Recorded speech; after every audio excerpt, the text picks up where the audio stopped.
بالله من الشيطان الرجيم. بسم الله الرحمن الرحيم. لله ما في السماوات وما في الأرض وإن تبدوا ما في أنفسكم أو تخفوه يحاسبكم به الله فيغفر لمن يشاء ويعذب من يشاء والله على كل شيء قدير. آمن الرسول بما أنزل إليه من ربه والمؤمنون كل آمن بالله وملائكته وكتبه ورسله لا نفرق بين أحد من رسله وقالوا سمعنا وأطعنا غفرانك ربنا وإليك المصير. لا يكلف الله نفسا إلا وسعها لها ما كسبت وعليها ما اكتسبت ربنا لا تؤاخذنا إن نسينا أو أخطأنا ربنا ولا تحمل علينا إصرا كما حملته على الذين من قبلنا ربنا ولا تحملنا ما لا طاقة لنا به واعف عنا واغفر لنا وارحمنا أنت مولانا فانصرنا على القوم الكافرين. صدق الله العظيم.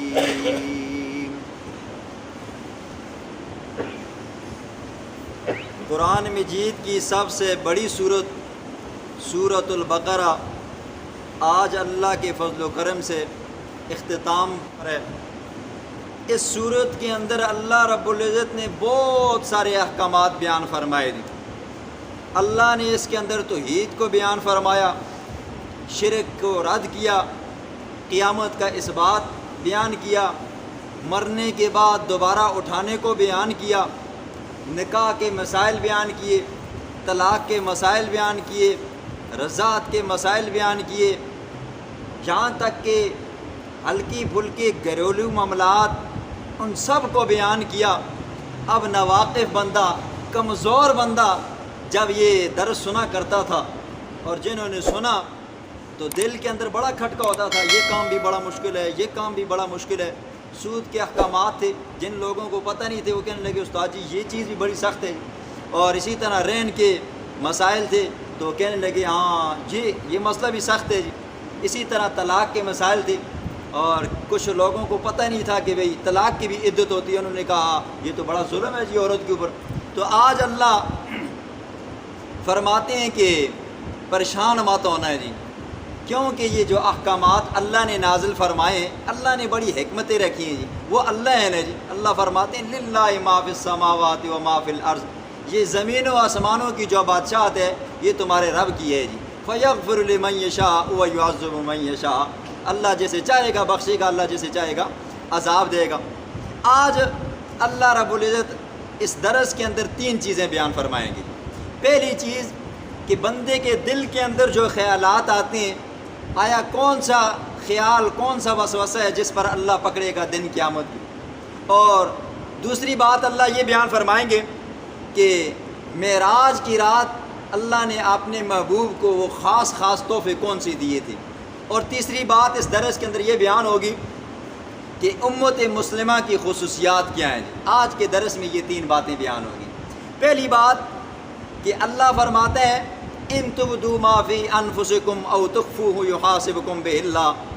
جب یہ پیچھے احکامات نازل ہوئے نا جی، ہر بندہ گھبرا گیا کہ یہ اتنے سخت مسئلے ہیں جی، تو عید تو سب سے مشکل ہے جی، یہ تو پچتی ہی نہیں ہے جی، مشرک بندے کو تو ہیضہ ہو جاتا ہے جی. یہ مسائل بیان کرنے کے بعد آج جب یہ مسئلہ بیان فرمایا نا ان تبدوا ما فی انفسکم، جو باتیں تم دلوں کے اندر چھپاتے ہو نا، دن قیامت کے میں اس کے بارے میں بھی پوچھوں گا. اب جب یہ آیت کریمہ نازل ہوئی صحابہ بڑے پریشان ہوئے اللہ کے پاک پیغمبر کے پاس آئے، کہنے لگے یا رسول اللہ، جب اللہ نے نماز کا حکم نازل فرمایا تو ہم نماز کو آنے لگ گئے، نماز پڑھنے لگے، زکوٰۃ کا حکم نازل فرمایا تو ہم زکوٰۃ دینے لگ گئے، جہاد کا حکم نازل فرمایا ہم جہاد کرنے لگ گئے، صلہ رحمی کا حکم دیا ہم صلہ رحمی کرنے لگے، حتیٰ کہ جو ہمارے بس میں تھا ہم نے سب کچھ کیا۔ یا رسول اللہ، یہ جو دل کا معاملہ ہے یہ تو ہمارے اختیار میں ہی نہیں ہوتا کبھی کبھی، تو اب اس کے بارے میں تو بڑی سخت اللہ کی طرف سے وعید آئی ہے۔ اللہ کے پاک پیغمبر نے فرمایا دو طرح کے وسوسے ہیں، ایک وسوسہ وہ ہوتا ہے جو بندے کے اختیارات میں ہوتا ہے، اور دوسرا وسوسہ وہ ہوتا ہے جو بندے کے اختیارات میں نہیں ہوتا ہے جی۔ مثال کے طور پر بندہ نہ چاہتے ہوئے بھی ایک خیال بندے کے ذہن میں آ جاتا ہے جی، تو اللہ فرماتے ہیں یہ جیسا کیسا بھی خیال ہے نا جی، اللہ اس پر تمہیں نہیں پکڑے گا جی۔ ایک وہ خیال ہے، ایک وہ وسوسہ ہے جو بندے کے دل کے اندر آتا ہے، نہیں ہے بندہ سوچتا ہے، خود اس کے اندر انگلی مارتا ہے، وہ خیالات، وہ وسوسہ چاہے وہ گندا ہو چاہے جیسا کیسا بھی ہو، تو وہ بندے کے دل میں آتا ہے، قرار پکڑتا ہے، اور بندہ اسی کے مطابق یا زبان سے کچھ بات کرتا ہے یا عمل ایسا کرتا ہے۔ اللہ فرماتے ہیں یحاسبکم بہ اللہ، اس وسوسے کے اوپر میں تمہیں پکڑوں گا جی، یہ وسوسہ ایسا ہے۔ اور اسی طرح آگے اللہ نے معراج کا ذکر فرمایا، اپنے معراج کے خاص تحفوں کا ذکر فرمایا۔ جب اللہ کے پاک پیغمبر معراج پر گئے تو اللہ کے پیغمبر فرماتے ہیں کہ اللہ نے مجھے معراج کے اندر خاص جو تحفے دیے نا جی، ان خاص تحفوں میں سے 3 تحفے بڑے اہم ہیں جی۔ پہلا خاص تحفہ جو اللہ نے اپنے محبوب کو دیا وہ 50 نمازوں کا جی، پھر معاف کرواتے کرواتے 5 رہ گئی، یہ خاص تحفہ اللہ نے اپنے حبیب کو دیا۔ دوسرا وہ خاص تحفہ جو اللہ نے اپنے حبیب کو دیا وہ سورۃ فاتحہ ہے، اور یہ سورۃ البقرہ کی آخری 2 آیات ہیں جو اللہ نے اپنے حبیب کو دیے ہیں۔ تیسرا تحفہ فرمایا میرے محبوب میں تیری امت کے ہر اس بندے کو بخش دوں گا جس نے میرے ساتھ شرک نہیں کیا، مشرک بندے کو میں کبھی نہیں بخشوں گا، بلکہ اس کے علاوہ جو بندہ بھی ہوگا سمندر کی جھاگ کے برابر، زمین کے ذروں کے برابر اور درختوں کے پتوں کے برابر بھی اگر گناہ کر کے آئے گا میں اسے بخش دوں گا، لیکن مشرک بندہ میں کبھی بھی اس کو نہیں بخشوں گا۔ یہ 3 تحفے اللہ نے اپنے محبوب کو معراج کی رات دیے۔ اب یہ جو آخری 2 آیات آتی ہیں نا جی، اس کی بڑی فضیلتیں اللہ کے حبیب نے ایک فضیلت اس کی یہ بیان فرمائی کہ جو بندہ رات کو سوتے وقت آیت الکرسی اور یہ سورۃ بقرہ کی آخری 2 آیات پڑھ لیتا ہے تو یہ اس کو کافی ہو جاتی ہے۔ ایک فضیلت اللہ کے حبیب نے یہ بیان فرمائی، جو بندہ رات کو سوتے وقت سورۃ فاتحہ اور یہ سورۃ بقرہ کی آخری 2 آیات پڑھ لیتا ہے اس کے گھر کے قریب شیطان کبھی نہیں آتا۔ اور اسی طرح اللہ کے حبیب نے ایک اس کی فضیلت یہ بھی بیان فرمائی کہ یہ اللہ نے مجھے عرش کے خزانوں میں سے خاص خزانہ جو تھا وہ مجھے عطا کیے ہیں جی۔ چوتھی فضیلت اس کی یہ بیان فرمائی ہے کہ ایک مرتبہ اللہ کے حبیب بیٹھے ہوئے تھے، صحابہ کا جرمٹ لگا ہوا تھا، اس محفل کے اندر جناب جبریل علیہ الصلوۃ والسلام بھی تھے۔ فرماتے ہیں کہ اچانک ایک دہشتناک آواز ہوئی اور دروازے کے کھلنے کی آواز آئی۔ اللہ کے حبیب نے پوچھا جبریل بتا یہ کیسی آواز آئی ہے؟ کہنے لگے یا رسول اللہ ایک فرشتہ اترا ہے جو آپ کے پاس آنے لگا ہے جی۔ جب آیا اور آنے کے بعد کہنے لگا یا رسول اللہ آپ کو میں خوشخبری دینے کے لیے آیا ہوں، اللہ نے آپ کو 2 نور عطا فرمائے جی۔ وہ کیا ہے جی؟ وہ سورۃ بقرہ کی یہ 2 آخری آیات ہیں۔ یہ اس کی بہت سارے فضائل ہیں جی۔ ہاں، جو بندہ کسی ذہنی بیماری کے اندر مبتلا ہے وہ بندہ رات کو سوتے وقت ان آیات کو پڑھ کر سوئے نا جی، اللہ اس کی ذہنی ٹینشن کو کیا کرے گا جی؟ ختم کرے گا جی۔ یہ دیکھیں کتنی فضیلتیں ہیں جی۔ قرآن ہمیں ہر چیز کا علاج بتاتا ہے۔ قرآن اس کو یہ سمجھنے کہ یہ ایک اینٹی بایوٹک ہے جی، لیکن کوئی بندہ اس کو استعمال کرے نا جی، یہ اس کے لیے ہے۔ جو گولیاں استعمال کریں تو اس کے لیے پھر کیا ہوتی ہیں جی؟ گولیاں کیا بنتی ہیں جی؟ دوا اور شفا بنتی ہیں، ورنہ وہ عام طور پر نشہ بن جاتا ہے۔ لیکن یہ قرآن جو ہے نا یہ ایسا اینٹی بایوٹک ہے جس کو لگ جاتا ہے نا جی وہ اس کو جنت تک پہنچا کر چھوڑے گا جی۔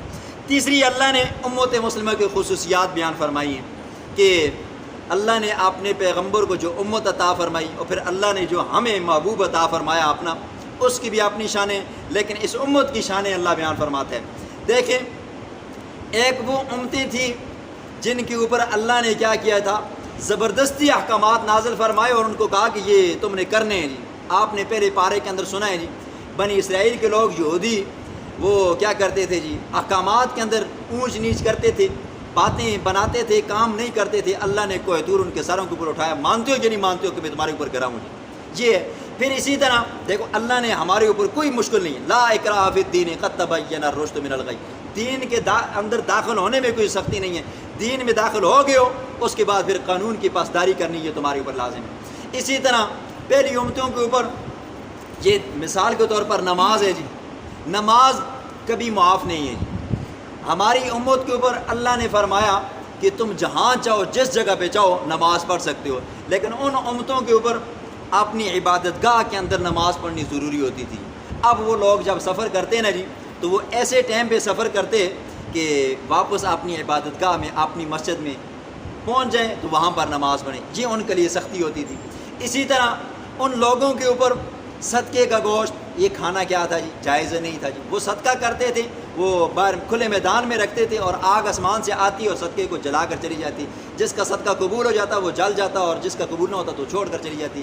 اللہ نے ہمیں یہ خصوصیت دی ہے کہ صدقے کا مال ہم کھاتے ہیں۔ اسی طرح غنیمت کا جو مال تھا ان لوگوں کے لیے حلال نہیں تھا، لیکن اللہ نے اس امت کے لیے حلال کیے۔ اسی طرح ان لوگوں کے اوپر اگر ان کا کپڑا ناپاک ہو جاتا، خون لگ جاتا یا نکسیر پھوٹ جاتی یا کسی جگہ پہ دانہ نکل جاتا، پھوڑا پھنسی نکل جاتا، وہ پھٹ جاتا، وہاں سے پیپ نکلتی یا یہ ہے کہ خون نکلتا، تو اب ان کے لیے یہ حکم تھا کہ اس کپڑے کو کاٹو۔ لیکن ہماری امت کے اوپر اللہ نے بڑا کرم فرمایا ہے، اس کو دھو لو، یہ کیا ہو جائے گا، یہ پاک صاف شفاف ہو جائے گا۔ اس امت کے اوپر ہر حال میں وضو کر کے نماز پڑھنی لازم تھی، لیکن اس امت کے اوپر اللہ نے فرمایا اگر پانی نہیں ہے تو کیا کرو، یہ تیمم کر کے نماز پڑھو جی۔ اس امت کے اوپر اللہ نے بڑی سختیاں کی تھی، اور ایک سختی تو یہ تھی کہ بندہ راتوں کو گناہ کرتا، دنوں کو گناہ کرتا، تو یوں ہوتا تھا کہ صبح کے وقت جب اٹھتے ان کے دروازے کے اوپر لکھا ہوتا تھا کہ بھائی فلاں صوفی صاحب نے تو یہ گناہ کیے، لیکن اللہ نے ہمارے اوپر رحم فرمایا، ہمارے گناہوں کو بھی چھپایا ہے۔ یہ اللہ نے بڑی خصوصیات نازل فرمائی ہیں۔ پھر بھی اللہ کی ہم اتنی نہ قدری کرتے ہیں، اتنی نہ شکری کرتے ہیں۔ اگر وہی معاملہ ہمارے ساتھ ہوتا، کپڑوں کو کاٹنا پڑتا، سردیوں کا موسم ہوتا تو یہ مشکل ہوتا۔ اسی طرح گناہ ہوتے، ماتھے پہ لکھے ہوتے، دروازے پہ لکھے ہوتے، صوفی صاحب حاجی صاحب نے یہ کام کیا ہے، تو پھر بندہ منہ دکھانے کے قابل نہ ہوتا، لیکن ہم نے اتنی نہ شکری کی ہیں۔ یہ آج کے درس میں مختصر سی باتیں تھیں۔ بسم اللہ الرحمن الرحیم، للہ ما فی السماوات و ما فی الارض، اللہ ہی کے لیے آسمانوں کی بادشاہت اور زمین کی بادشاہت، کسی اور کے اختیارات میں نہیں ہے۔ وَإِن تُبْدُوا مَا فِي أَنفُسِكُمْ، اگر تم ظاہر کرو جو کچھ بھی تمہارے نفسوں کے اندر ہے، تمہارے دل کے اندر ہے، أَوْ تُخْفُوهُ يُحَاسِبُكُمْ بِهِ اللَّهُ، یا چھپاؤ، يُحَاسِبُكُمْ بِهِ اللَّهُ، دن قیامت کے اللہ تم سے پوچھے گا اس بارے میں۔ فَيَغْفِرُ لِمَنْ يَشَاءُ وَيُعَذِّبُ مَنْ يَشَاءُ، جسے چاہے گا بخشے گا، جسے چاہے گا عذاب دے گا۔ وَاللَّهُ عَلَىٰ كُلِّ شَيْءٍ قَدِيرٌ، اور اللہ رب العزت ہر چیز پر قادر ہے۔ آمن الرسول، ایمان لایا اللہ کا پیغمبر رسول، بما، اس چیز کے اوپر، انزل الیہ من ربہ، جو اس کی طرف اتاری گئی ہے اس کے رب کی طرف سے، اور والمؤمنون، اور کامل مومن بھی اس پر ایمان لائیں۔ کل، سب کے سب، آمن باللہ، اللہ پر ایمان لائیں، وملائکتہ، اس کے فرشتوں پر، وکتبہ، اس کی کتابوں پر، ورسلہ، اس کے رسولوں پر، لا نفرق بین احد من رسلہ، ہم تفریق نہیں کرتے اس اللہ کے رسولوں میں سے کسی ایک کے بارے میں بھی۔ جس طرح یہودیوں نے حضرت عیسیٰ کو نہیں مانا اور عیسائیوں نے حضرت موسیٰ کو نہیں مانا۔ وقالوا، سارے کے سارے کہنے لگے، سمعنا، ہم نے سن لیا، واطعنا، اور ہم نے بات مان لی، غفرانک ربنا، مولا یہ سارے احکامات ہم نے تیرے مانے ہیں، لہٰذا ہم سے غلطیاں بھی ہو جاتی ہیں، تو ہمیں معاف کر دینا۔ وَإِلَيْكَ الْمَصِيرُ، اے اللہ جی آپ ہی کی طرف لوٹنا ہے۔ لا يُكَلِّفُ اللَّهُ نَفْسًا، اللہ مجبور نہیں کرتا، مکلف نہیں کرتا کسی بھی نفس کو، الا وسعہا، مگر اس کی وسعت کے مطابق۔ دیکھیں جی اللہ بندے کو مجبور نہیں کرتا۔ نماز ہے، مثال کے طور پر ہے جی، نماز بندہ کھڑا ہو کر نہیں پڑھ سکتا تو اللہ فرماتے ہیں کہ بھئی بیٹھ کر پڑھ، بیٹھ کر نہیں پڑھ سکتے ہو تو لیٹ کر پڑھ جی، لیٹ کر نہیں پڑھ سکتے ہو تو کم از کم اشارے سے پڑھو جی۔ لیکن دیکھو یہاں پر کوئی سختی نہیں ہے۔ اسی طرح کوئی بندہ صاحب نصاب نہیں ہے تو اس بندے کے اوپر نہ زکوٰۃ ہے، نہ اس بندے پر قربانی ہے، نہ اس بندے پر فطرانہ ہے۔ جو بندہ صاحب نصاب ہے، مالدار ہے، اس پر قربانی بھی ہے، زکوٰۃ بھی ہے، اس پر فطرانہ بھی ہے۔ جو نہیں ہے تو اللہ نے اس پر کوئی لازم نہیں کیا۔ ہاں بندہ خود لازم کرے وہ علیحدہ بات ہے، لیکن اللہ نے ایسا کوئی بھی حکم نازل نہیں فرمایا کہ یہ بندہ کہے کہ یہ بڑا مشکل ہے جی۔ لہا ما کسبت، جو بندہ بھی نیکی کا کام کرے گا، لہا اسی ہی کے لیے ہوگا، ما کسبت جو اس نے کمایا ہے، وعلیہا ما اکتسبت اور جو برائی کا کام کرے گا وہ اس کے اوپر وبال بنے گا۔ ربنا مولا لا تو آخذنا، مت پکڑنا ہمیں، ان نسینا اگر ہم سے بھول ہو گئی ہو، او اخطانا یا ہم سے خطا ہو گئی ہو۔ بھول کیا ہے جی؟ بندے نے روزہ رکھا ہوا تھا، بھول کر پانی پی لیا تو اللہ کی طرف سے یہ اجازت ہے کہ چلو پی لیا، روزہ نہیں ٹوٹا جی۔ خطا کیا ہے جی؟ بندہ روزے کی حالت میں تھا، غرغرہ کیا اور خطاً پانی چلا گیا جی، لیکن اللہ یہاں پر پکڑے گا نہیں۔ لیکن امام ابو حنیفہ رحمہ اللہ کے نزدیک روزے کی قضا ہوگی لیکن کفارہ نہیں ہے۔ لیکن احکامات کے اندر اتنی آسانیاں ہیں لیکن ہماری توجہ نہیں ہے جی۔ ربنا اے اللہ جی، ولا تحمل مت ڈالا ہمارے اوپر، اسرن بوجھ، کما حملتہ جیسے کہ تو نے بوجھ ڈالا تھا، علی الذین ان لوگوں کے اوپر، من قبلنا جو ہم سے پہلے تھے۔ یہ اتنے سخت احکامات ان پر نازل تھے، ہمارے اوپر مت ڈال۔ ربنا مولا ولا تحملنا، ایسے احکامات بھی ہمارے اوپر مت لاد، ما لا طاقت لنا بھی، جس کی ہم طاقت نہیں رکھتے۔ واعف عنا مولا درگزر والا معاملہ فرما، واغفر لنا ہمیں بخش دے، ورحمنا ہمارے اوپر رحم فرما، انت مولانا تو مومنوں کا مولا ہے، تو دوست ہے، کارساز ہے۔ فانصرنا کبھی کبھی ہمارا پالا پڑتا ہے کافروں کے ساتھ، فانصرنا ہماری مدد فرما، علی القوم الکافرین کافر قوم کے اوپر، ظالم قوم کے اوپر، مشرک قوم کے اوپر۔